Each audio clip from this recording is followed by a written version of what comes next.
It's the final day of business this week. Welcome to Business Incorporated, live from our Lagos studios. I'm Chimizi Obi Iwago. On the show today, South Africa to sign renewable power deals with independent power producers. Biggest Ghana mine union plans strikes over goldfields jobs.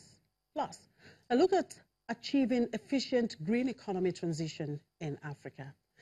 We'll get the show started now with the markets. And here in Africa, the Nigerian stock market was trading in the green at intraday, up 0.07%. But the South African JSE index was in the red. Egypt is closed for the weekend, while Nairobi closed down 0.49% on Thursday. And in the Middle East, the markets are closed today for the weekend, but on Thursday, markets were mixed, with Saudi stocks leading the gains as concerns about a global trade war retreated. Saudi stocks traded up 1.46%, with banks and insurers the main upward drivers. Qatar stocks slipped 0.75%, with Doha Bank the worst performer in early trading, slumping 10% as the stock went ex-dividend. Abu Dhabi stocks gained 0.17%, with Dana Gas, one of the bottom movers, slipping 1.3%. Dubai stocks were down to 0.77%.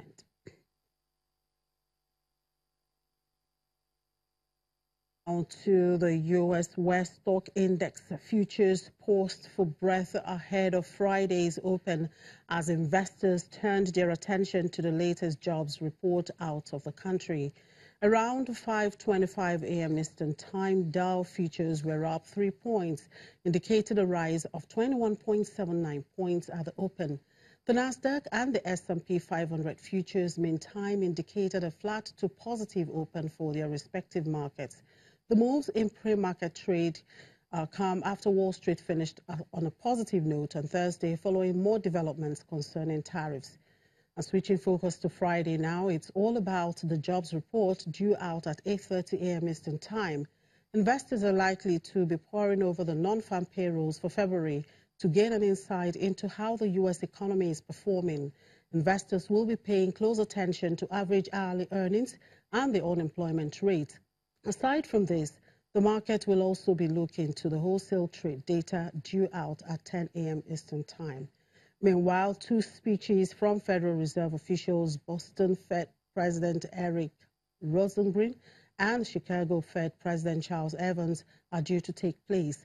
In earnings, Big Lots and Party City are due to release their latest financial updates. And in Europe, markets were slightly lower on Friday morning as investors reacted to President Donald Trump's decision to impose global duties on metal imports. Let's bring in Ulrich Bartz now to talk to us. Hello, Ulrich. Good afternoon.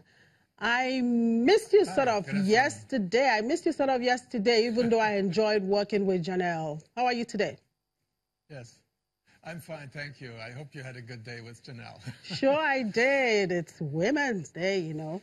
So tell me, what is the take of EU leaders and investors as President Trump made good on his new higher tariffs rule? Well, the people are surprised, but they're not surprised. People saw this coming, but having said that, the share prices in Germany are going down. Across Europe, they're flat. And the euro has also gone down quite markedly. The EU is hoping that the European Union countries will be exempted from these tariffs. If not, if in the next 90 days it shows that they're not, then they have a list of some 200 items, among them peanut butter and orange juice or cranberries, for example, that they could impose tariffs on that would seem to be in a volume similar to that which steel and aluminum from the U.S. side would mean. And the German government is hoping non-escalation, but if that's not possible, then of course also react. From people here in the market, I hear that there's a strong plea towards not to let this thing escalate.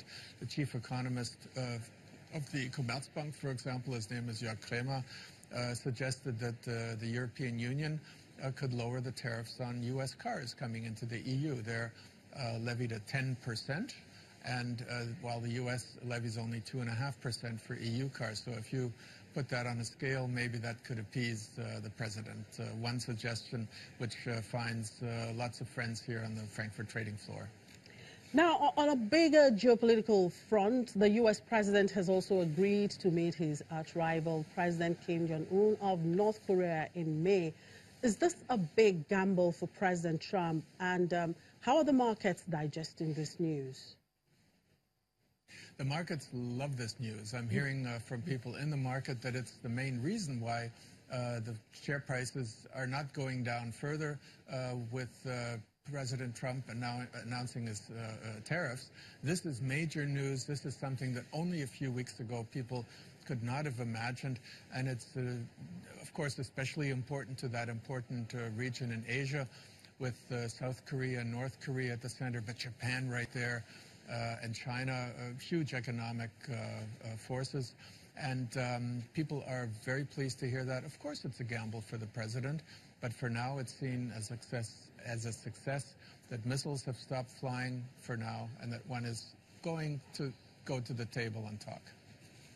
Well, we will see how all of this will play out in future. On the data front, Friday is busy from the U.S. non-farm payroll to trade data for some of Europe's biggest economies.